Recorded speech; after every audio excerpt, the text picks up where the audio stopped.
എന്റെ മുറപ്പെണ്ണിന്. അന്ന് എനിക്ക് പണമില്ലാത്തതിന്റെ കുറവുകൊണ്ടല്ലേ നിന്നെ എനിക്ക് വിവാഹം കഴിച്ചു തരണമെന്ന് പറഞ്ഞപ്പോ നിന്റെ അച്ഛൻ എന്നെ അപമാനിച്ച് വീട്ടിൽ നിന്ന് ഇറക്കി വിട്ടത്. ഇന്ന് ഞാൻ തിരിച്ചു വന്നിരിക്കുന്നത് നിന്റെ അച്ഛനെ വിലയ്ക്ക് വാങ്ങാനുള്ള പണത്തോടെയാണ്.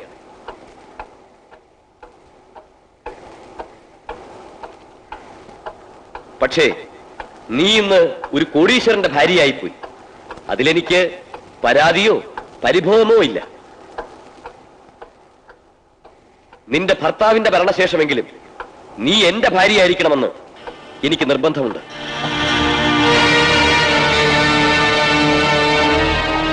ഈ എഴുതിയതിനേക്കാൾ കൂടുതൽ കാര്യങ്ങൾ എനിക്ക് ലതികയോട് നേരിട്ട് പറയാനുണ്ട്. ബുധനാഴ്ച വൈകിട്ട് 5:30 വണ്ടിക്ക് ഞാൻ നിങ്ങളുടെ നാട്ടിലെത്തും. സ്വന്തം സുധിയും. ഹലോ, ആ എന്താ കോൺഫറൻസ് ഒക്കെ കഴിഞ്ഞോ? എന്ന് പുറപ്പെടും? എന്താ ഇങ്ങനെ പൊട്ടിച്ചിരിക്കുന്നത്?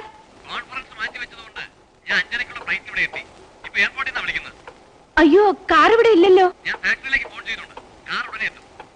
നേരിട്ട് ഇങ്ങോട്ടല്ലേ വരുന്നത്? ആ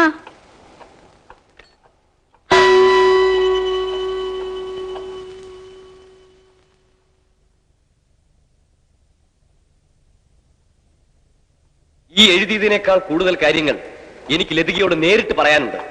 ബുധനാഴ്ച വൈകിട്ട് 5:30 വണ്ടിക്ക് ഞാൻ നിങ്ങളുടെ നാട്ടിലെത്തും.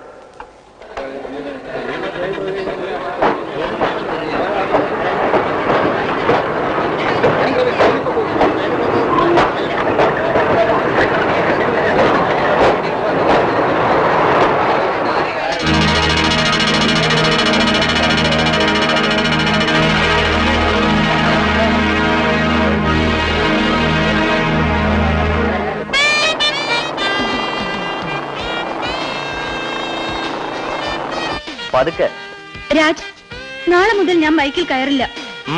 എന്ത് പറ്റി? നമ്മുടെ ഈ ബന്ധത്തെ കുറിച്ച് കോളേജിൽ മുഴുവൻ പാട്ടാ. ഇനി നാട്ടുകാരെ കൊണ്ട് ഇത് പറയിപ്പിക്കണോ? പറയിപ്പിക്കണം. എങ്കിലേ നമ്മുടെ വീട്ടുകാർ കൂടി ഇത് അറിയുള്ളൂ. രാജിന്റെ വീട്ടിൽ ഇന്ന് എന്നെ അറിഞ്ഞോളൂ.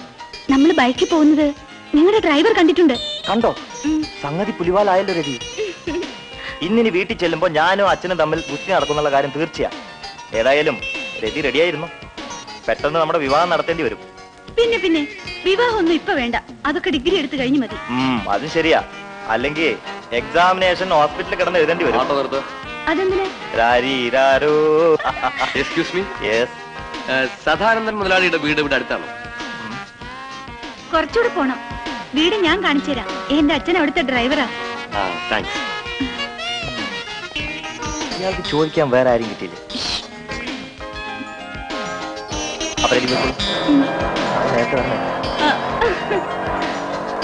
Thank you.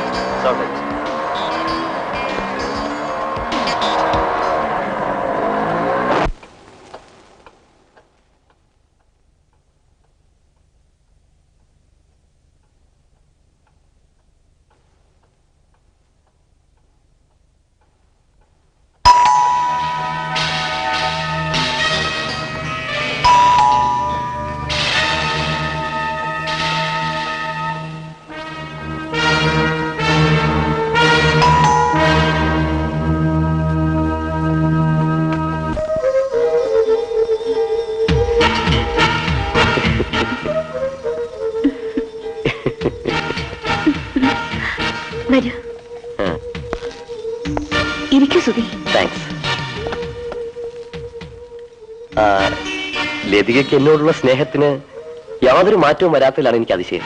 ഞാൻ കുടിക്കാൻ എന്തെങ്കിലും എടുത്തിട്ട് വരാം. അതൊക്കെ പിന്നെ മതി. വർഷങ്ങൾക്ക് ശേഷം നമ്മൾ തമ്മിൽ ആദ്യം കാണുന്നതല്ലേ. കണ്ട് കൊതി തരട്ടെ. ലതിക ഇരിക്കും.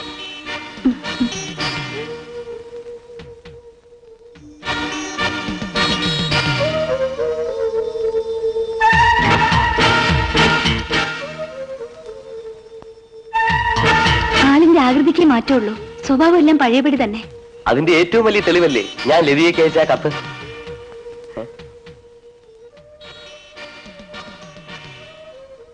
എന്താ ആ കത്ത് കിട്ടിയില്ലേ? ഇല്ല. പോസ്റ്റൽ തകരാറായിരിക്കും. നാളെ കിട്ടും. അദ്ദേഹം വന്നു. ഭർത്താവല്ലേ, പോയി സ്വീകരിച്ചോളൂ.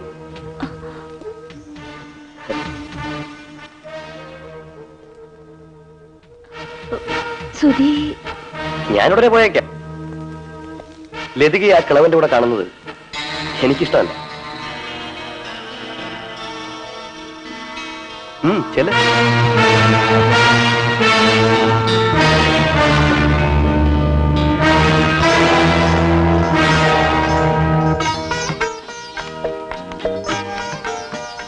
എന്താ ഉറങ്ങുകയായിരുന്നു? നോനോ,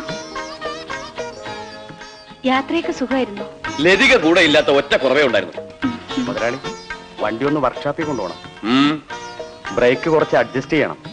നാളെ കാലത്ത് എനിക്ക് കളക്ടറെ കാണാൻ പോണം. അതിനു മുമ്പ് കിട്ടും. ആ ശരി.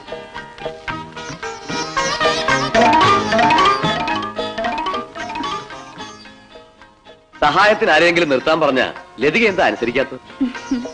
എല്ലാ വേലയ്ക്കും ആളെ നിർത്തിയ എനിക്കിവിടെ എന്തെങ്കിലും ജോലി വേണ്ടേ? നിനക്കിവിടെ കൂട്ടിനൊരാളുണ്ടാവുമല്ലോ.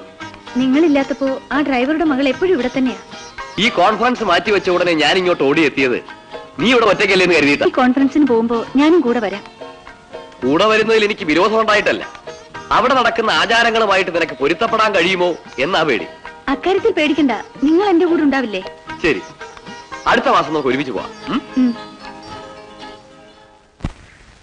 എടാ, എന്തോ അവന്റെ ബൈക്കിൽ ഒരു പെണ്ണ് കയറി പോകുന്നത് കണ്ട ഉടനെ നീ എന്താ ചെയ്യേണ്ടത്? സാറിനെ വിവരം അറിയിക്കണം. എടാ വിവരം കെട്ടവനെ, ഓ.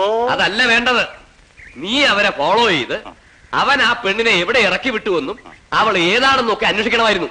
ഞാനും അത് വിചാരിച്ചതാ. എന്നിട്ട് എന്താടാ നീ അത് ചെയ്യാതിരുന്നത്? ഫോളോ ചെയ്യാൻ കാറിൽ പെട്രോൾ വേണ്ടേ? നോക്കിയപ്പോ കഷ്ടിച്ച് വീട്ടിൽ നിന്നുള്ള പെട്രോളേ ഉണ്ടായിരുന്നുള്ളൂ. നീ ഒന്നും ഒരിക്കലും നേരെയാവില്ലടാ. സാറിങ്ങനെ എല്ലാ കാര്യങ്ങളും അളന്ന് മുറിച്ച് എന്നാലേ ഞാൻ പിന്നെ എന്ത് ചെയ്യാനാ? ചതിച്ചോ? എടാ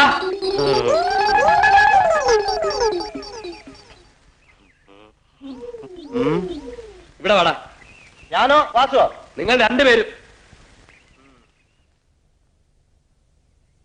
ഞാൻ അച്ഛനോട് ഒരു കാര്യം പറഞ്ഞേക്കാം. വെറുതെ ആവശ്യമില്ലാതെ എന്റെ നേരെ കടിച്ചേരി വർത്താനം പറയരുത്. വാദി പ്രതിയായ? എടാ ഞാൻ നിന്റെ അച്ഛനാണ്. അച്ഛനല്ലെന്ന് ഇവിടെ ആരെങ്കിലും പറഞ്ഞോ? ഞാൻ പറഞ്ഞില്ല. കാര്യം എന്താണെന്ന് വെച്ചാൽ നേരെ അങ്ങ് ചോദിച്ചൂടെ? എന്തിനാണ് അച്ഛാ ഈ വളച്ചുകെട്ടലൊക്കെ? നീ ഇന്നൊരു പെണ്ണിനെ ബൈക്കിൽ കയറ്റിക്കൊണ്ട് പോയോ?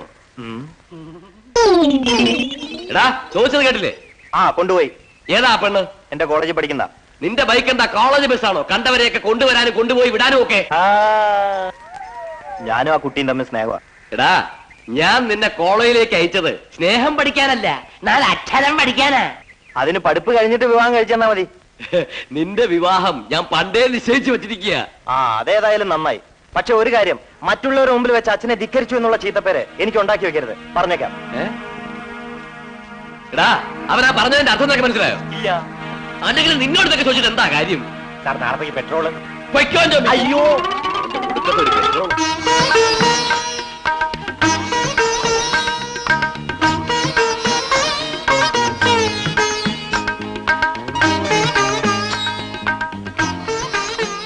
അതെന്താ നെറ്റിയിൽ തൊടാത്തത്? ഭക്തി പുറമേ കാണിക്കുന്നത് എനിക്കിഷ്ടമല്ല. എല്ലാം ഇങ്ങനെ മനസ്സിൽ വെച്ചോണ്ടിരുന്ന മറ്റുള്ളവർ മനസ്സിലാക്കുന്നത് എങ്ങനെയാ? ചോദ്യം നിസ്സാരമാണെങ്കിലും ഒത്തിരി ഉത്തരങ്ങൾ പറയാനുണ്ട്. ഞാൻ തമാശ പറഞ്ഞല്ലേ? അതിനെന്താ, സ്നേഹിക്കുന്നവർ വേദനിപ്പിച്ചാലും അതിനൊരു സുഖമുണ്ട്. ഉച്ചയ്ക്ക് ഊണിന് വരില്ലേ? ഇന്ന് കളക്ടറുടെ കൂടെ ആയിരിക്കും ലഞ്ച്. ഞാനും വരട്ടെ. എങ്ങോട്ട്? ഗേറ്റ് വരെ. ഓ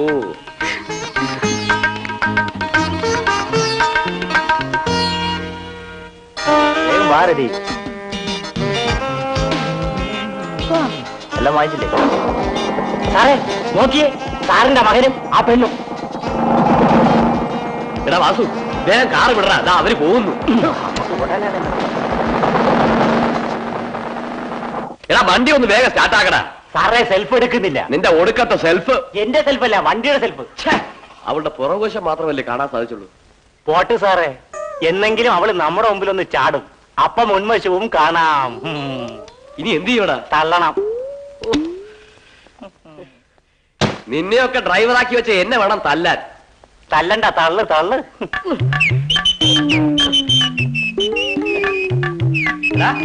കാറിനകത്തിരുന്ന് ഗാനമേളേ? തള്ളു തള്ളു.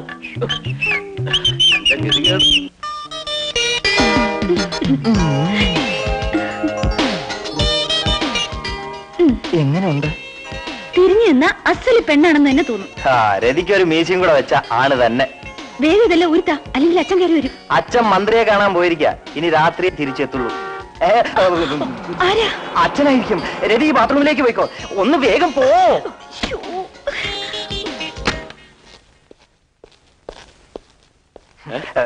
ഇതെന്ത് വേഷമാടാ? നാളെ കോളേജിൽ ഫാൻസി ഡ്രസ് മത്സരമുണ്ട്, അതിന്റെ റിഹേഴ്സലാ. ആരാടാ ബാത്റൂമിൽ കുളിക്കുന്നത്? ആരുമില്ല. പിന്നെ വെള്ളം വീഴുന്നോ? അതെ, പൈപ്പ് മുറ ഞാൻ മറന്നു പോയതായിരിക്കും. ചെന്ന് മൂടടാ.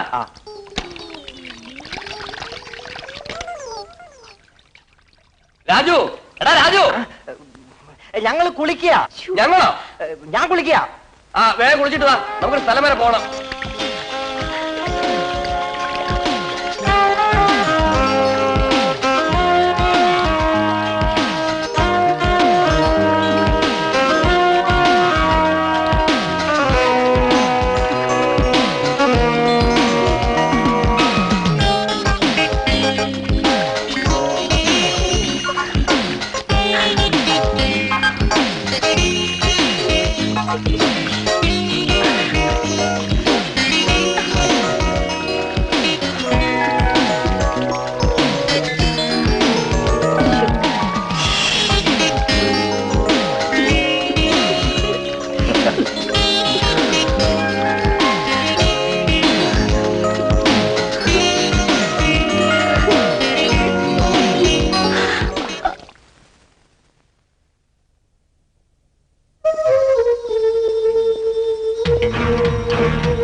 കത്ത് കിട്ടി കാണുമല്ലോ. കിട്ടി. പേടിക്കണ്ട, ഞാനിവിടെ വരുന്നതും പോകുന്നതും ഒരൊറ്റ കുഞ്ഞു പോലും അറിയില്ല. ഞാനിപ്പോ മറ്റൊരാളുടെ ഭാര്യയല്ലേ സുധി. മനസമാധാനത്തോടെ ഞാനിവിടെ ജീവിച്ചോട്ടെ. മനസമാധാനത്തോടെ നിനക്കിവിടെ ജീവിക്കാൻ സാധിക്കില്ലെന്ന് എനിക്കറിയാം. സദാനന്ദൻ മുതലാളി പല കാഴ്ച വസ്തുക്കളും ഇവിടെ വാങ്ങിച്ചു കൂട്ടിയിട്ടുണ്ട്. അവയിൽ ഒന്നായിട്ടല്ലേ നിന്നെ അയാൾ കാണുന്നുള്ളൂ. ഞാൻ അങ്ങനെയല്ല. പണവും തന്റെ ഉള്ള സുധീറിന് എന്നേക്കാൾ സൗന്ദര്യമുള്ളവരെ കിട്ടില്ലേ? എത്ര വേണമെങ്കിലും കിട്ടും, പക്ഷേ അവർക്കൊന്നും നിന്റെ രൂപം ഉണ്ടായിരിക്കില്ലല്ലോ. ഒരു ഭാര്യയുടെ കടമ എന്താണെന്ന് സുധീറിന് അറിയാത്തതുകൊണ്ടാ ഇങ്ങനെയൊക്കെ പറയുന്നത്. വെറുതെ തർക്കിച്ച് സമയം കളയുന്ന എന്തിനാ? എന്താ സുധീത്? ഈ വീട്ടിലെ ചുറ്റുപാടുകളൊക്കെ നമുക്ക് അനുകൂലമാണ്. ഭർത്താവ് കളക്ടറെ കാണാൻ പോയിരിക്കല്ലേ, ഇനി വൈകിട്ടല്ലേ വരുള്ളൂ. വേണ്ട സുധി, പ്ലീസ് സുധി പോകൂ.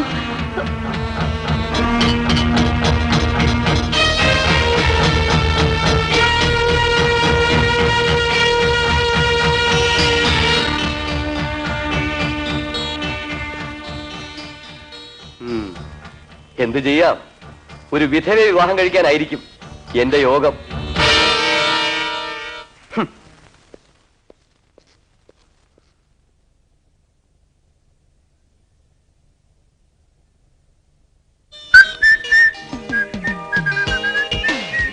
എന്താ രാജി ഇത്ര താമസിച്ചത്? ഇവിടെ അടുത്തൊന്നും കടയില്ല, എന്നാ പിടിച്ചോ. എന്റെ അച്ഛനെ ഒന്ന് നേരെയാക്കി എടുക്കാൻ എന്താണ് ഒരു മാർഗം? സാധാരണ അച്ഛന്മാരാ മക്കളെ കുറിച്ച് ഇങ്ങനെയൊക്കെ പറയുന്നത്. എന്ത് പറഞ്ഞിട്ടും കാര്യമൊന്നുമില്ല. എന്റെ കഷ്ടകാലത്തിൽ അങ്ങോരെന്റെ തന്തയായിട്ട് ജനിച്ചത്. നിങ്ങൾ അച്ഛനും മകനും തമ്മിൽ എപ്പോഴും ഇങ്ങനെ കീരിയും പാമ്പും ആയാലോ? എങ്ങനെയെങ്കിലും പണം ഉണ്ടാക്കണോന്നല്ലാതെ വേറെ ഒരു ചിന്ത ആ മനുഷ്യനില്ല. എനിക്കറിയാമോ, ഒരു ഫാക്ടറി ഉടമസ്ഥന്റെ മകളെ എനിക്ക് വേണ്ടി കണ്ടുവച്ചിരിക്കുകയാണ്. ഒരേ ഒരു മകളാണത്ര. എന്നാ കെട്ടിക്കോ, ഫാക്ടറിയും വീടും ഒക്കെ സ്വന്തമായിട്ട് കിട്ടുമല്ലോ. നെഞ്ചി കൈ വെച്ചോണ്ട് അത് പറയാമോ? നിന്റെ നെഞ്ചിലല്ല, എന്റെ നെഞ്ചിൽ. നമുക്ക് രജിസ്റ്റർ മാരേജ് ചെയ്യാം. അല്ലാതെ എന്റെ അച്ഛനെ തോൽപ്പിക്കാൻ മറ്റൊരു മാർഗവും ഞാൻ കാണുന്നില്ല. അപ്പോ എന്റെ വീട്ടിലെ കാര്യം? അതിനുള്ള വഴി എന്താണെന്ന് രതി തന്നെ ആലോചിക്കേ. നാളെ അമ്പലത്തിൽ വരുമോ? എന്തിനാ, കല്യാണം നടത്താനാണോ? കല്യാണക്കാരി ആലോചിക്കാൻ. അതിന് വീട്ടിൽ സ്ഥലമല്ലേ? ഞാനും മുതലാളിയുടെ ഭാര്യയും കൂടിയാ അമ്പലത്തിൽ വരുന്നത്. അവിടെ വെച്ച് അവരോട് ഈ കാര്യം പറഞ്ഞ അച്ഛനെ കൊണ്ട് സമ്മതിപ്പിക്കാം. ഏറ്റല്ലോ. എപ്പോ വരണം? 7 മണിക്ക്. ഓക്കെ, എന്നാ വാ പോവാം.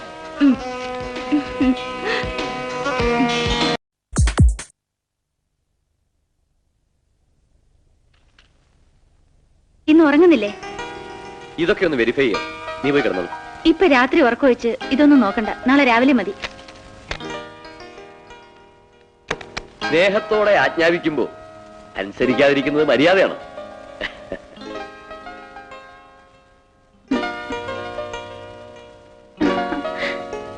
ചേട്ടാ, ഞാനൊരു കാര്യം പറയട്ടെ.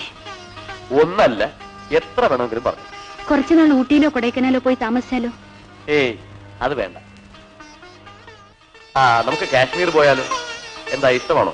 അതൊക്കെ നിങ്ങളുടെ ഇഷ്ടം. ഞാൻ എന്റെ ആഗ്രഹം പറഞ്ഞതേ ഉള്ളൂ. വേറെ ഒരു ആഗ്രഹവുമില്ലേ? ഇനിയെല്ലാം ദൈവത്തിനോട് പറയാനുള്ളതാണ്. ഓ, അതിനാണല്ലേ എന്നും കാലത്ത് അമ്പലത്തിൽ പോകുന്നത്. നാളെ മുതൽ ഞാനും വരും. ഓ, വരും വരും. കല്യാണം കഴിഞ്ഞ് അന്ന് മുതൽ പറയുന്നതാ. ഇന്ന് വരെ നിങ്ങൾ എന്റെ കൂടെ അമ്പലത്തിൽ വന്നിട്ടുണ്ടോ? നോക്കിക്കോ, നാളെ രാവിലെ നിന്നേക്കാൾ മുമ്പേ ഞാൻ റെഡിയായിരിക്കും. പോരെ?